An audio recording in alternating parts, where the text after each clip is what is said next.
हरे कृष्णा। वेद सारथी में आपका स्वागत है। हम चर्चा कर रहे हैं श्रीमद् भगवद गीता के 5 तत्वों पर। हमने पिछले कुछ वीडियोस में ईश्वर और जीव इन 2 तत्वों पर चर्चा की थी। आज हम प्रकृति तत्व पर चर्चा करेंगे और मुख्य रूप से यहाँ हम भौतिक प्रकृति के बारे में बात करेंगे। भगवान श्री कृष्ण भगवद गीता के 7वें अध्याय के 4थे तथा 5वें श्लोक में मुख्य रूप से 2 प्रकार की शक्तियों के विषय में बता रहे हैं। एक है अपरा प्रकृति तथा दूसरी परा प्रकृति। प्रकृति का अर्थ है शक्ति।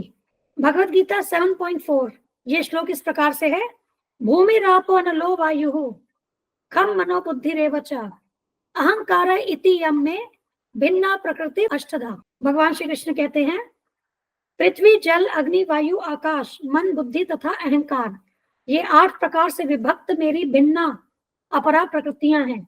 तो ये 8 प्रकार की अपरा प्रकृतियां अर्थात अपरा शक्तियां यहां भगवान बता रहे हैं। फिर भगवत गीता 7.5 इसमें भगवान अपनी पराशक्ति के विषय में बता रहे हैं। अपरेयम इतस्त्व अन्याम प्रकृतिम विधि में पराम जीव भूता महाबाहो ये दम धार्यते जगत। हे महाबाहु अर्जुन, इनके अतिरिक्त मेरी एक अन्य पराशक्ति है जो उन जीवों से युक्त है जो इस भौतिक अपरा प्रकृति के साधनों का विदोहन कर रहे हैं। तो ये जो भगवान की पराशक्ति है वे कौन है? जीवात्माएं। और वो जीवात्माएं क्या कर रही हैं? वे भौतिक अपरा प्रकृति के साधनों का विदोहन कर रही हैं। जो ये अपरा प्रकृति श्लोक 7.4 में बताई है, इसके साधनों का विदोहन परा प्रकृति अर्थात जीव कर रहे हैं। इस प्रकार से आप सरलता से समझ सकते हैं, अपरा प्रकृति जिसे हम भौतिक प्रकृति भौतिक शक्ति कहते हैं, ये निम्न स्तरीय है, मतलब इंफीरियर एनर्जी। और इसके जो 8 तत्व हैं ये 2 प्रकार से विभाजित है, स्थूल तत्व और सूक्ष्म तत्व। स्थूल तत्व में आते हैं पृथ्वी जल अग्नि वायु तथा आकाश, और सूक्ष्म तत्व में आते हैं मन बुद्धि तथा अहंकार। मन बुद्धि तथा अहंकार पर हमने विस्तृत रूप से पिछली कुछ वीडियोस में चर्चा की है, उसके लिंक हम यहाँ डिस्क्रिप्शन में डाल देंगे, आप उन वीडियोस को अवश्य देखिए।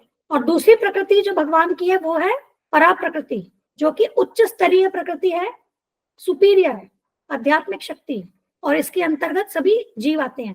और ये जो जीव हैं ये अपरा प्रकृति के साधनों का विदोहन कर रहे हैं, ऐसा भगवान श्री कृष्ण श्लोक 7.5 में बता रहे हैं। अब आगे बढ़ने से पहले हम एक कॉन्सेप्ट समझने का प्रयास करेंगे जो है पुरुष और प्रकृति। हमें यह समझना होगा कि केवल भगवान श्री कृष्ण ही पुरुष हैं, बाकी सब प्रकृति हैं, उनकी शक्तियां हैं, हम सभी उनकी शक्तियां हैं। और पुरुष कौन होता है? आनंद लेने वाला, भोक्ता। आप भगवद गीता के 5वें अध्याय के 29वें श्लोक में भी पढ़ सकते हैं। भगवान कहते हैं कि वे ही परम भोक्ता हैं। भोक्तारम यज्ञ तपसा सर्वलोक महेश्वरम। भगवान श्री कृष्ण ही परम भोक्ता हैं। तो पुरुष कौन होते हैं? आनंद लेने वाला। तो आनंद लेने वाले केवल भगवान श्री कृष्ण हैं, और प्रकृति उनकी शक्तियां, जिसका आनंद लिया जाता है वह प्रकृति है। तो इसका अर्थ यह हुआ कि भगवान की सारी शक्तियां भगवान की सेवा करने के लिए है।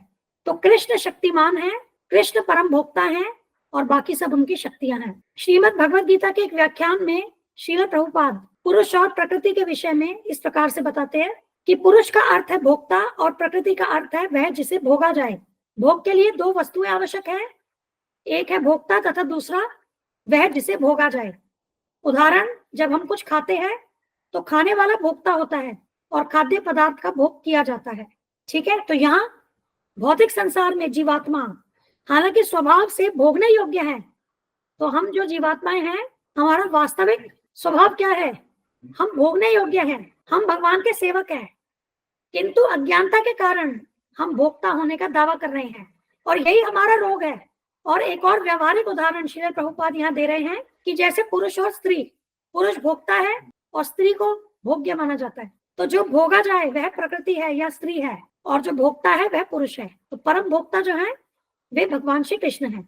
अब हमारी स्थिति इस भौतिक जगत में क्या है, इसे श्रील प्रभुपाद इन श्लोकों के व्याख्यान में भगवद गीता में हमें बताते हैं। वे कहते हैं कि भौतिक प्रकृति के ये दोनों रूप, स्थूल तथा सूक्ष्म, अपरा शक्ति के ही प्रतिफल है।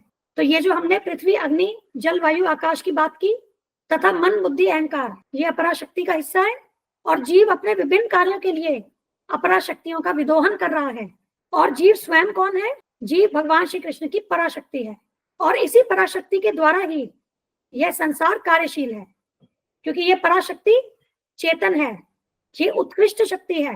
अपरा शक्ति स्वयं गतिशील नहीं हो सकती, वह निम्न स्तर की शक्ति है।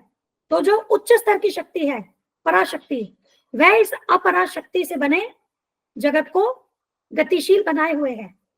अब हर शक्ति के पीछे अवश्य कोई शक्तिमान होता है, तो ये जो अपरा शक्ति और पराशक्ति है, ये सदैव भगवान श्री कृष्ण द्वारा नियंत्रित होते हैं, क्योंकि ये भगवान श्री कृष्ण की शक्तियां हैं।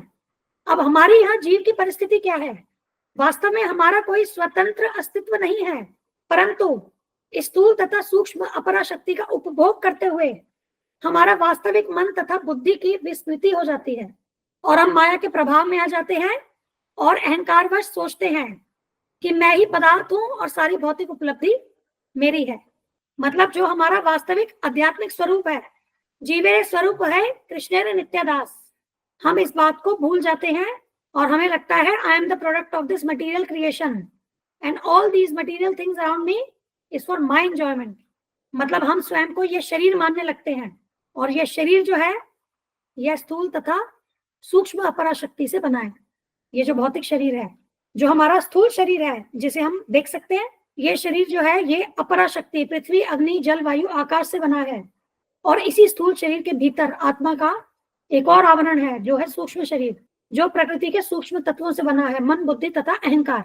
तो हम माया के प्रभाव में आकर के स्वयं को यह शरीर मान लेते हैं और हमें लगता है कि ये जो भौतिक जगत है ये हमारे भोग के लिए है, और यही भोगने की प्रवृत्ति हमें इस संसार में फंसाए हुए है। अब इस माया के प्रभाव से कैसे बचा जाए, इस मिथ्या अहंकार से कैसे मुक्त हुआ जाए, यह केवल कृष्ण भावनामृत के द्वारा ही संभव है। और जब हम कृष्ण भावनामृत में आगे बढ़ते हैं तो हम इन भौतिक बंधनों से, इस भौतिक कलमश से मुक्त हो सकते हैं। इसी के साथ हम आज की चर्चा को पूर्ण करते हैं और इस भौतिक प्रकृति के विषय में आगे बढ़ते हुए हम अगली वीडियो में बात करेंगे ब्रह्मांड की संरचना, the structure of the universe. धन्यवाद। हम यह चैनल और इस पर दी गई समस्त वीडियोस हमारे गुरु महाराज श्री कृष्ण कृपा मूर्ति श्री श्रीमद अभय चरणारविंद भक्तिवेदांत स्वामी ठाकुर श्रील प्रभुपाद जी को समर्पित करते हैं। श्रील प्रभुपाद की जय। धन्यवाद। हरे कृष्णा।